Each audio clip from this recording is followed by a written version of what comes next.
Albert had always considered himself a lucky man. He had a beautiful wife, Haisley, and two children, a boy and a girl, both under the age of 10.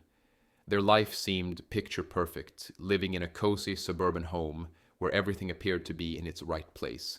Albert, a mid level executive at a tech firm, spent most of his time working, while Haisley, a freelance graphic designer, balanced her work and motherhood.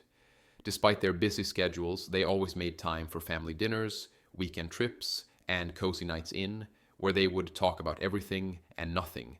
Their connection seemed unbreakable, a partnership built on trust and mutual respect. But even in the most ideal situations, there are moments that hint at something underneath. Albert noticed small changes in Haisley's behavior lately, little things that were different but easily ignored, like the way she sometimes stared out the window as if lost in thought, or the way she became defensive whenever the topic of their marriage came up. At first, he chalked it up to stress. After all, life was demanding, and he had been so absorbed in his work.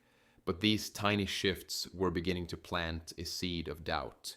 Albert couldn't shake the feeling that something wasn't right, though he couldn't put his finger on exactly what it was. Something had changed, and he wondered if it was the start of something he wasn't prepared to face. The night of the corporate party had arrived, and Haisley was acting a bit differently than usual. Albert had noticed she had spent a little more time getting ready, more than what was typical for a casual office gathering. Her hair, usually pulled into a neat ponytail, was styled in loose waves, and her makeup was more pronounced than usual. She spent hours choosing the perfect outfit, eventually settling on a dress that was both revealing and elegant, accentuating her figure in ways that made Albert feel uneasy, though he couldn't pinpoint why. Haisley's actions raised the hair on the back of his neck. She had been quieter than usual all week, but now, as she prepped for the evening, she was oddly serene, almost detached. When she picked out a new bottle of perfume, spritzing it generously before stepping into the dress, Albert found himself more uncomfortable than he'd like to admit.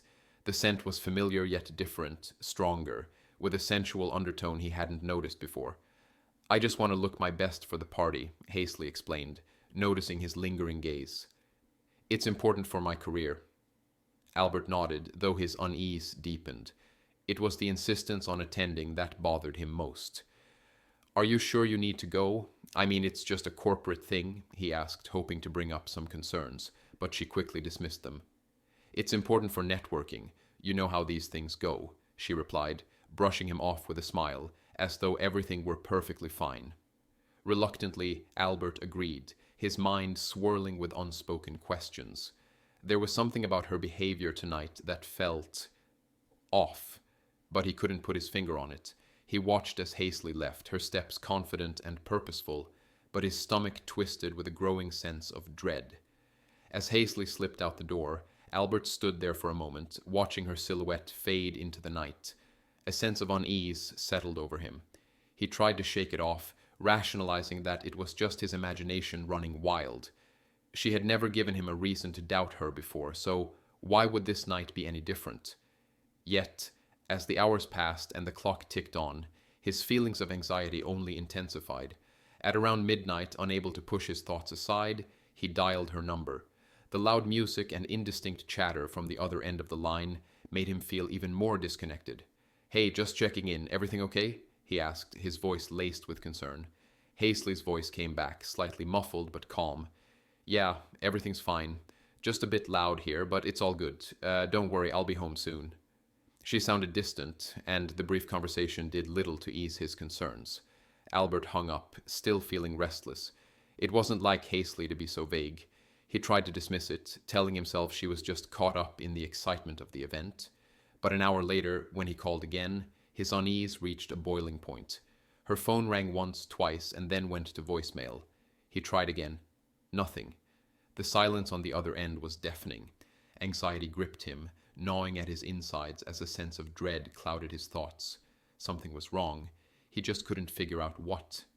The following morning, just as the first rays of light began to creep through the curtains, Haisley returned home. Albert had barely slept, tossing and turning all night, and when he saw her standing in the doorway, his exhaustion seemed to vanish in an instant, replaced by a flood of questions. Her stomach churned, but she tried to maintain composure, hoping the moment would pass. Instead, it only seemed to escalate, leaving her with the sinking feeling that she was no longer in control of the situation. With her heart pounding in her chest, Samantha excused herself from the group, desperate to put some distance between herself and the escalating discomfort.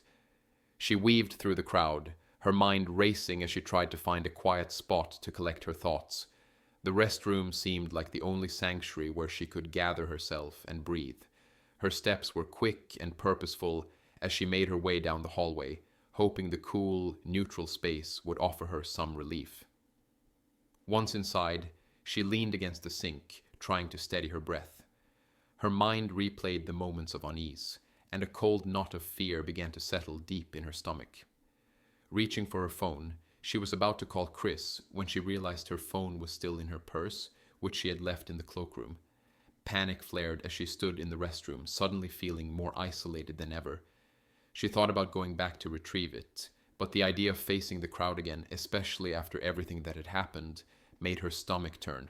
She needed to calm down first, but with her phone out of reach, she felt helpless. When Samantha exited the restroom, she hoped that the worst of the night was over, but as she turned the corner toward the cloakroom, her breath caught in her throat. The group of men she had been avoiding was standing in the hallway, blocking her path. Greg was at the front, his expression darker than before. He took a step toward her, a sly grin spreading across his face. "We were wondering where you went," he said in a low voice. "We were just about to start a game. Come on, join us." The tone of his voice sent a shiver down her spine. Samantha froze, her mind racing for an excuse to escape, but there was no way around them. Her heart pounded in her chest as she tried to smile, hoping to diffuse the situation, but the growing tension in the air felt suffocating. She felt an overwhelming urge to run, but there was nowhere to go, and her body refused to move. Something about this encounter felt off, and the danger of it settled into her gut. It wasn't just an awkward moment anymore. She could feel the shift in the air, a sense of something far more sinister unfolding. Before she could react, the group of men closed in on her, blocking every possible exit. The laughter had stopped, replaced by a thick silence that made her feel like prey in a trap. Greg's hand brushed against her arm as he stepped closer, his presence towering and imposing. Samantha's breath caught in her throat as she realized the weight of her situation. She tried to take a step back, but there was nowhere to go. The walls of the hallway seemed to close in, and the men surrounded her, their gazes intense and predatory. She tried to look around, desperately searching for someone who might intervene, but the hallway was empty. Fear surged through her veins as she realized she was alone in this. Greg's voice cut through her thoughts.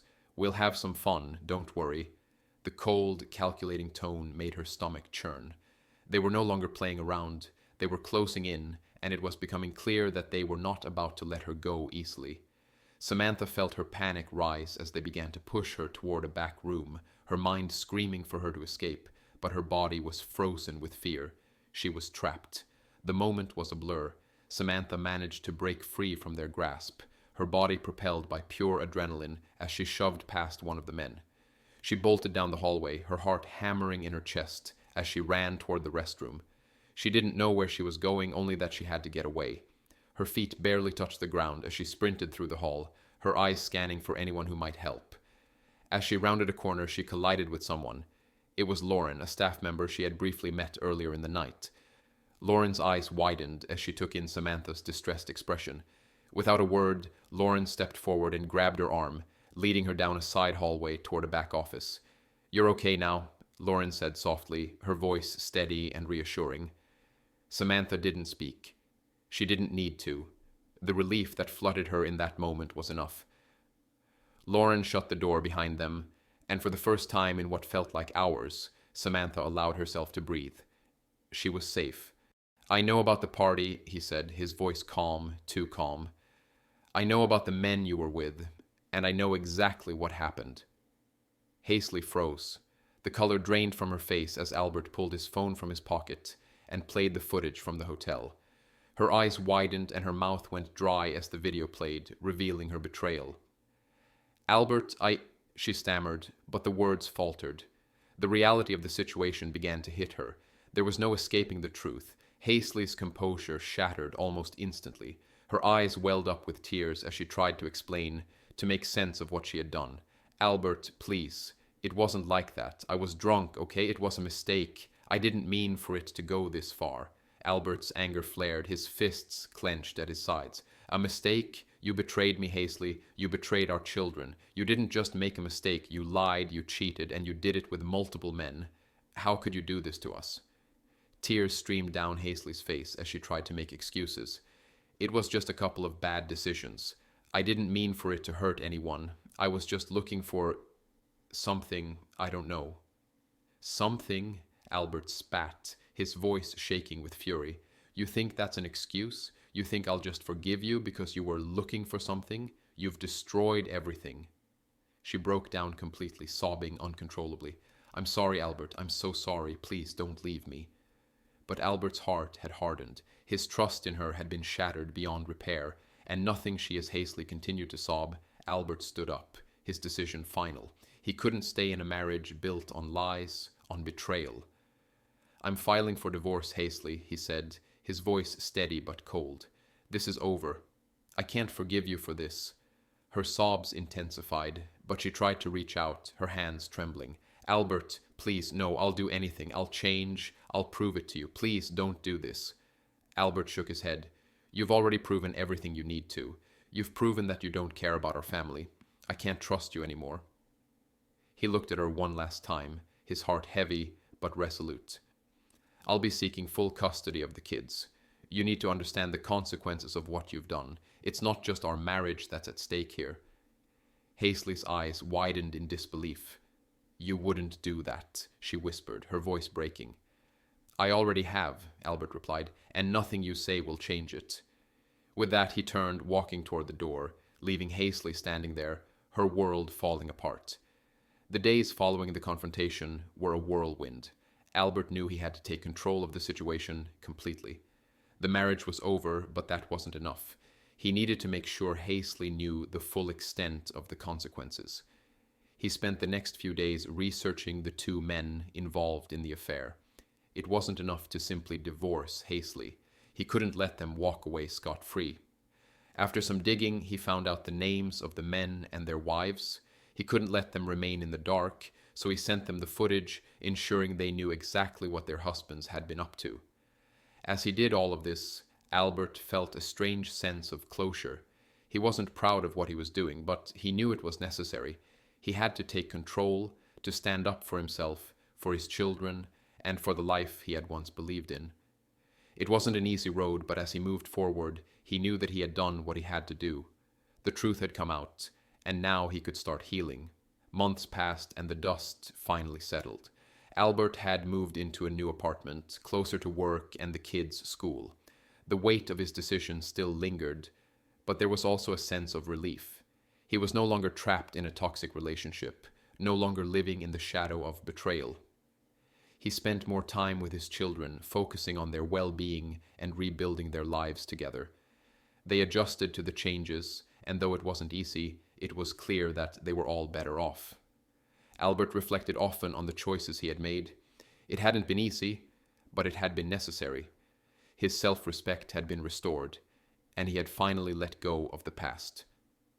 In the quiet moments, as he watched his children laugh and play, Albert realized that despite the heartbreak, the pain, and the loss, he had emerged stronger. Moving forward was the only option, for himself and for his children.